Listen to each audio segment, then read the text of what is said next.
Assalamualaikum warahmatullahi wabarakatuh. Berjumpa kembali dengan mata pelajaran informatika kelas 7. Semoga anak-anakku semuanya sehat selalu di rumah ya. Selalu jaga kesehatan. Kalau keluar rumah jangan lupa cuci tangan dan membawa masker karena ini masih pandemi. Oke, langsung saja. Kali ini informatika kali ini akan membahas tentang pengembangan komputer seperti kemarin, namun materinya yang ini sudah beda. Langsung saja. Materi kali ini ialah interaksi komputer dengan perangkat tambahan. Nah, beberapa perangkat keras merupakan komponen pokok yang harus ada di sebuah komputer. Komponen lainnya adalah pendukung untuk menambah fungsi komputer. Pada bab ini kita akan pelajari bagaimana mengkolaborasikan komputer dengan perangkat tambahan tersebut. Umumnya, sebuah komputer memerlukan perangkat tambahan yang disebut peripheral. Nah, ini maksudnya perangkat peripheral tambahannya. Peripheral adalah perangkat input atau output yang merupakan pendukung sistem. Untuk menghubungkan peripheral dengan motherboard, maka dibuatlah berbagai tipe port interface antar muka. Umumnya interface ini dapat dijumpai di bagian belakang casing komputer. Nah, ini kalau pakainya CPU atau komputer ya, bentuknya di gambar sini. Ada PS2 port, USB port, dan lain sebagainya yang sudah tertera di gambar ini. Pemasangan perangkat tambahan. Nah, pemasangan perangkat tambahan pada komputer perlu memperhatikan tipe-tipe port interface yang terdapat pada motherboard. Tipe port interface sangatlah banyak. Pada tabel di bawah akan jelaskan ilustrasi tipe port interface dan peripheral yang digunakan pada komputer. Nah, di sini akan menjelaskan ya, gambar beserta penjelasannya. Jenis port yang digunakan untuk beberapa hardware. Nomor 1, silahkan dilihat gambarnya, itu port serial. Fungsinya port untuk berbagai button serial device. Nah, itu bisa. Selanjutnya, port paralel, port berbagai peralatan paralel seperti ini untuk CD-ROM eksternal, tapi ini sudah dulu ya. Yang ketiga, port PS2. Di belakang komputer nanti kalau kalian sudah masuk ke sekolah bisa lihat port PS itu seperti apa. Saya berikan contohnya.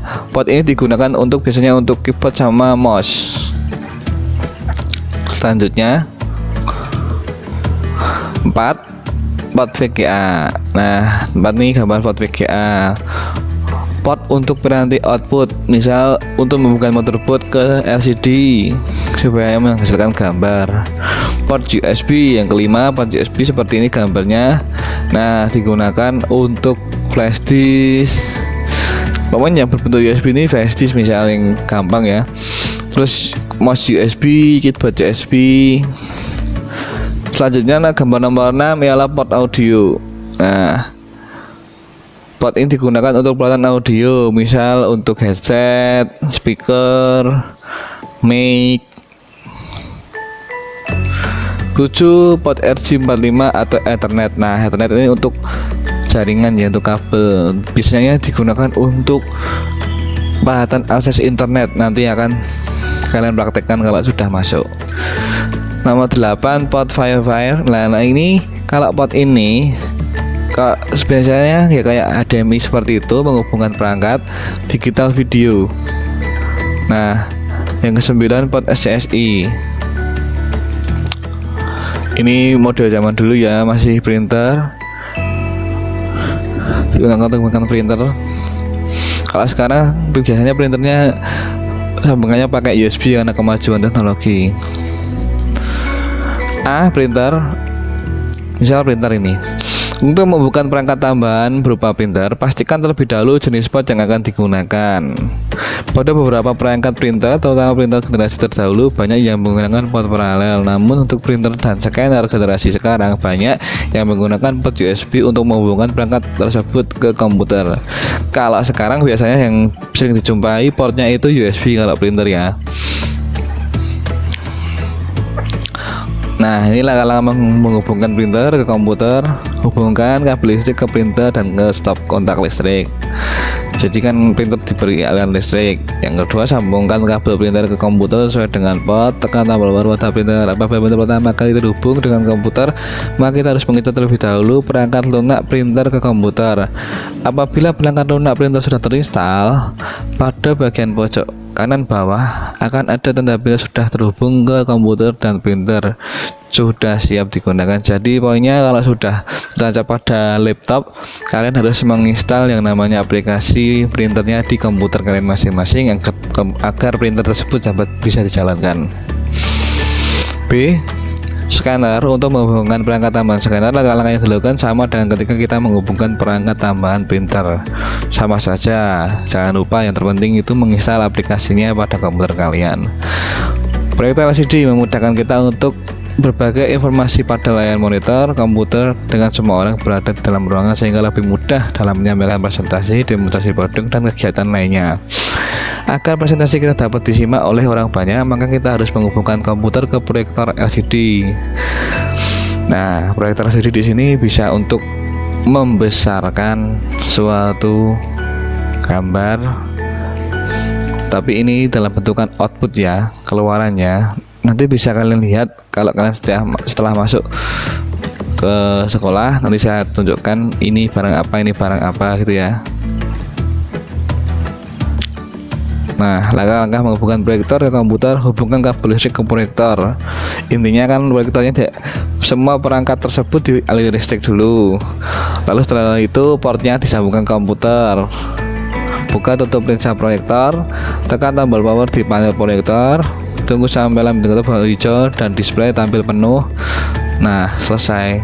Tombol input source di bagian atas proyektor atau remote untuk memilih input yang akan ditampilkan otomatis source atau kondisi on. Tunggu beberapa saat untuk pencarian input terdekat. Storage device umumnya dibagi menjadi dua, yakni internal dan eksternal. Pada bagian ini kita akan membahas media storage eksternal flash disk. Nah, flash disk merupakan alat penyimpanan yang banyak digunakan saat ini karena ukurannya yang kecil, ringan, mudah digunakan, dan mempunyai kapasitas penyimpanan yang relatif besar dibandingkan disket dan CD. Cara membuat flash disk ke komputer sangatlah mudah. Masukkan flash disk tersebut ke port USB yang telah tersedia. Setelah flash disk dikenali oleh komputer, kita sudah bisa menyaring data dari flash disk ke hard disk komputer kita atau sebaliknya. Nah, intinya flash disk tersebut bisa digunakan. Tadi kan kita membahas tentang storage eksternal ya. Pasti kalian bertanya, yang internal itu yang storage kayak apa ya Pak ya? Yang internal itu merupakan penyimpanan namun yang sudah terinclude di komputernya, itu namanya hard disk, sudah kita pelajari kemarin. Koneksi internet adalah sebuah hubungan yang terjadi antara perangkat berbasis komputer dengan jaringan internet yang menghasilkan teknologi komunikasi antara keduanya. Syarat yang harus dimiliki agar terjadi koneksi internet adalah perangkat berbasis komputer harus memiliki suatu protokol yang bernama CPIP. Tanpa protokol ini tak akan mungkin terjadinya koneksi internet. Nah, ini yang dimaksud tadi, di belakang komputernya biasanya ada colokan buat khusus akses internet yang via kabel itu. LAN card namanya ya. Oke, terima kasih. Jaga kesehatan selalu. Semoga anak-anakku bisa memahami materi kali ini. Cukup sekian. Wassalamualaikum warahmatullahi wabarakatuh.